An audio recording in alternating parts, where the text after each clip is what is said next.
we're going to talk about Joe Rogan. We're going to talk about Joe Rogan, guys. We got to do it. I know some of you guys hate to see Joe Rogan's face on the screen. I understand that, but we don't shy away from some of this stuff, guys. We look it right in its eyes. Right in the eyes. So I want to watch this video from Kyle Kulinski. Shout out to Kyle Kulinski, who came on the Majority Report before I got a shout out from Pastor Benjamin about being on this space. Shout out to Kyle Kulinski. Really enjoy Kyle. As I said before, I don't agree with every single thing Kyle has ever said, but I do agree with a lot of the things that Kyle does and says, and we both have the same goals. We want to force you fuckers to have health care. We want to force you fuckers to have a 4-day work week and to get UBI before AI takes your jobs. We're horrible people. We're extremists. We just really want you guys to get more time off to have with your family. We're terrible people. Terrible people. So anyways, let's watch Kyle Kulinski talking about Joe Rogan tells all about his support for Trump. I am interested. I'm interested to hear what Joe Rogan is going to flip-flop on today. So it looks like Joe Rogan did an interview here with the Ultimate Human. I guess this is a Daily Caller affiliated podcast. And he basically gets asked here about his support for Trump, about why he decided to interview Trump, knowing it would help him and all that stuff. And he sort of tells all about what led him to effectively be a little Trump sycophant. So let's watch this and we'll break it down as we go. There was a bunch of things that happened. First of all, there was the lawfare. There was these lawsuits that they it is hard to listen to him. The lawfare. The lawfare. It's so crazy to hear people just like fucking like, whoa, what did he do, bro? So what? You know, he committed fraud. Is that against the law? Yeah, it actually is. It's insane. If I commit fraud, I go to jail. If I jaywalk, I get a ticket. If I have a loaded gun in my vehicle, I go to jail. Like, these are all things that happen to fucking regular-ass people. Middle-class people. Poor people.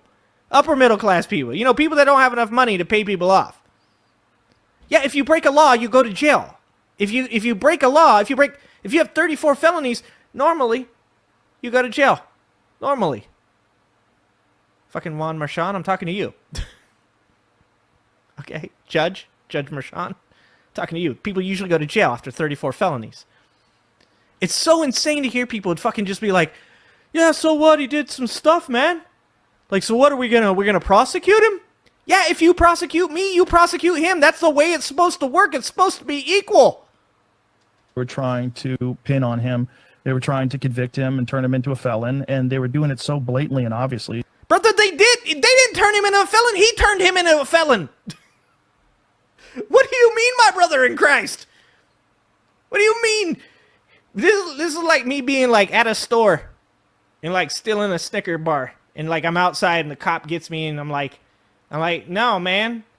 Like, I'm not a thief. You turned me into a thief by catching me. I was perfectly fine until you showed up. I was just a normal dude that had taken a Snickers bar and walked out a store. And then you showed up with your laws and your taser. And now all of a sudden, I'm a thief. Fuck you mean, dog? He turned him into a felon. The lawfare. There was these lawsuits that they were trying to pin on him. They were trying to convict him and turn him into a felon, and they were doing it so blatantly and obviously. The case with the bookkeeping error, or the bookkeeping whatever it was, the bookkeeping error, guys. Guys, it was just a bookkeeping error. That's what I would say. If I was rich and I paid a prostitute, or a porn star, it was higher class than a prostitute. If I had paid a porn star to have sex with me, 2 months after my wife had given birth to a kid and she's at home breastfeeding my child, if I had done that, I too would have called it an error. It's just a bookkeeping error, guys. Like, I don't know why you guys want to talk about this so loudly in front of my wife. It's just like the Epstein files all over again. Why do you guys got to keep talking about this? misdemeanor that they had charged him with 34 felonies for, which isn't even a felony. It's a misdemeanor, and it's also contribution. Exactly. It's also Hold on. Tag. Exactly. The bookkeeping error where his attorney went to jail? You mean that one? Should he have went to jail? You know, that's kind of one of these funny things that you never hear these guys talking about. Have any of these guys been like, you know, Michael Cohen going to jail for being the guy who facilitated that? That was bullshit. Do you ever hear any of these people say that? No, never. They're never like, you know, it's kind of unjust what happened to Michael Cohen. What the fuck? Jesus Christ. past the statute of limitations. None of it made any sense. I love this because here he's saying the fact that Trump is a criminal and was under 91 different criminal investigations, 91 crimes is what he committed, right? Rogan viewed that as an indictment of the justice system, as an indictment of the legal community, as an indictment of, you know, the DAs who are prosecuting him and going after him.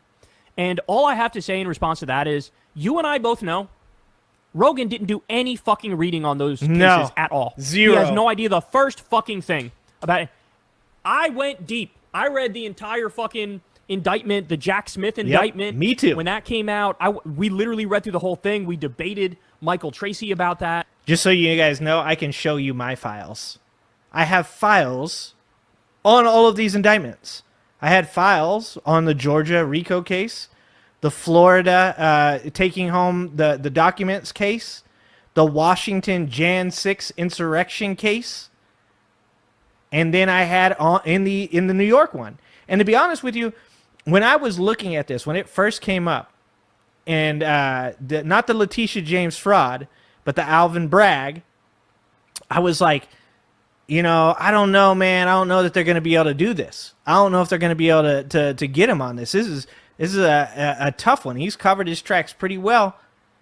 And then I sat there. There was no cameras in the court, right? It wasn't allowed. But you would get clips. So you would have cameras, but there's no live cameras, right? So you get clips and stuff.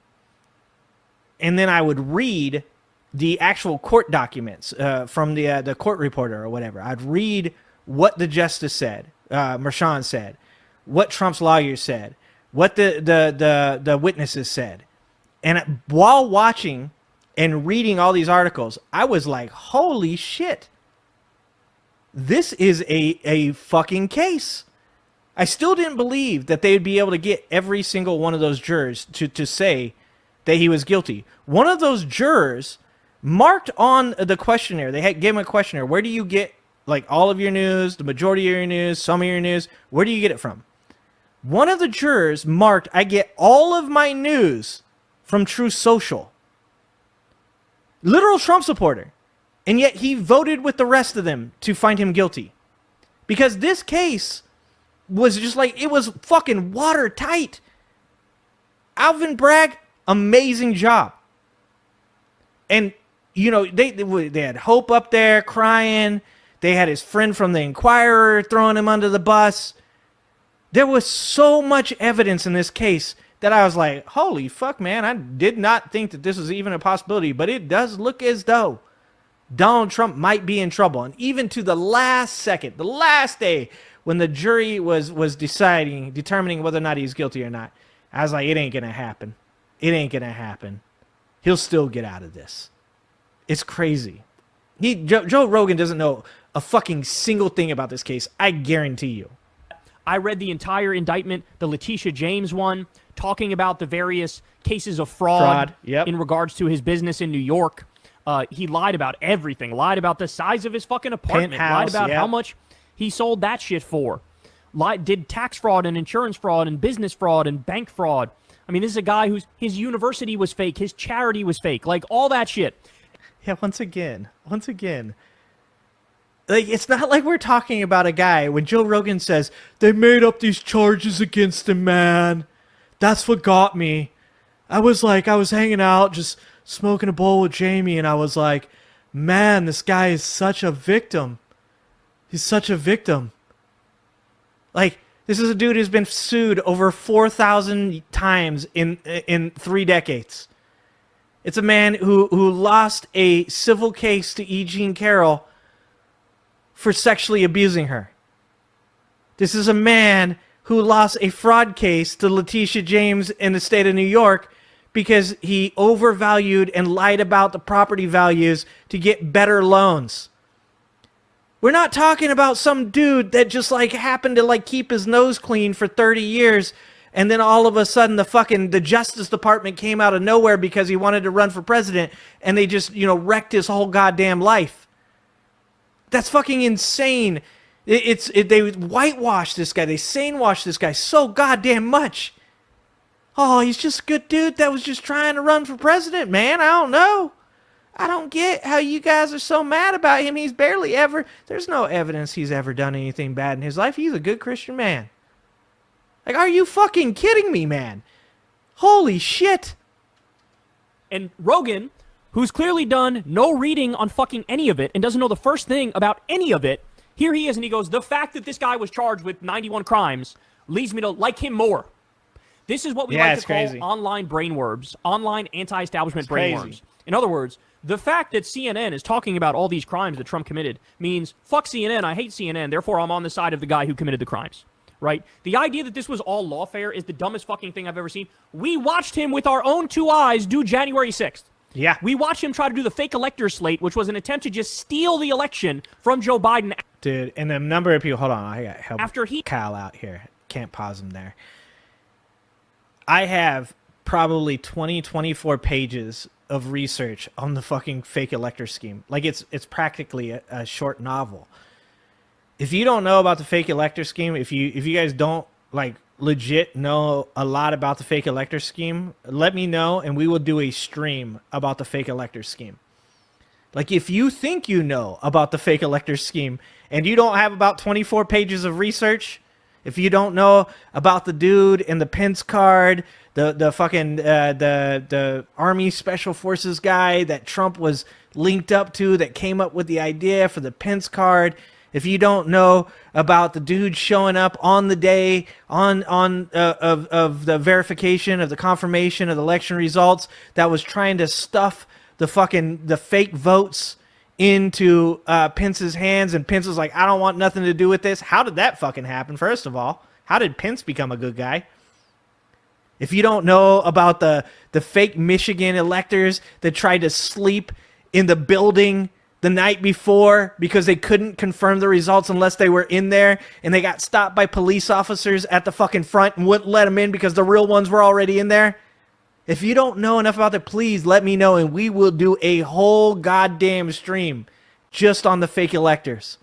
Because just calling it the fake elector scheme doesn't do it justice. Like, someone needs to make a movie about that shit because it is insane from top to bottom. And you don't even need to include the January 6th insurrection to make it a good movie. There's enough in between the time that Donald Trump lost that election and January 6th to blow your fucking mind. He knew he lost, and he said behind the scenes he knew he lost, but he tried to steal that election. He had his own crowd violently storm the Capitol. He was still calling U.S. congresspeople and senators after that saying, throw out the results of the election. Don't accept Biden as the president. This is what this guy did, and you have the nerve to sit there and pretend like it's all fucking lawfare? His brain is cooked, bro. His brain is cooked. It's cooked. When you're surrounded by right-wing idiots all day long, and all you know is the anti-establishment fucking narrative, which isn't even based in reality, you don't read the first thing about the actual cases, this is what that looks like. Yep. So now just the fact that he was charged with 91 crimes, he goes, well, that makes me support him more. Could you imagine if it's a Democrat who's charged with 91 crimes? Would Joe Rogan immediately be like, I'm with that Democrat? Are you kidding? No, he'd be like, look at how corrupt that person is. Look at how insane that person is. Look at how beyond the pale that person is. But when it's Trump charged with 91 crimes, suddenly it's, oh, that's just evidence of how pure he is and how much of a fighter against the system he is. And clearly it's lawfare and it's not legitimate. Well, I actually read the cases unlike you, and so I happen to know that this shit is real as a motherfucking heart attack, bro. Imagine if people knew, like, the details to the Florida case. The one that they were going to try under the Espionage Act. There's so much evidence in every single one of these cases, man. There's so much evidence. Like, in the Florida cases, God, we don't even remember the names of these people anymore. Was it Waltine Nada? Is that the guy's name? That was his manservant? Dude, that's a weird thing, first of all, to have as a manservant. Don't have a manservant, first of all. Okay, that's just weird. But his manservant that would transport around the documents in just cardboard boxes, and he threw them in like the back of his car and like drove them around, and they like fucking wrapped them with like fucking saran wrap and sent them on like a pallet when they sent them back to the to the FBI. Like, there's so much evidence. Him showing the fucking the document to the reporter that he had shown to Millie. Kid Rock, dog. He showed that shit to Kid Rock. Do you know how cooked we are as a country when we are showing our fucking defense secrets to Kid Rock? Like, that actually, when we were coming into this term of Donald Trump, that's what gave me hope. I was like, well, at the worst, you know, he's going to make Kid Rock the Secretary of Defense. Like, that's probably the worst that's going to happen. And then, obviously, he just blew that whole thing out of the water. We can't even talk about Idiocracy like Idiocracy was, like, the prophecy that we all know that it was. Now it's like fucking Idiocracy pales in comparison to what's going on right now. Like, if you watched Idiocracy today, you'd be like, psh, y'all didn't even try hard enough.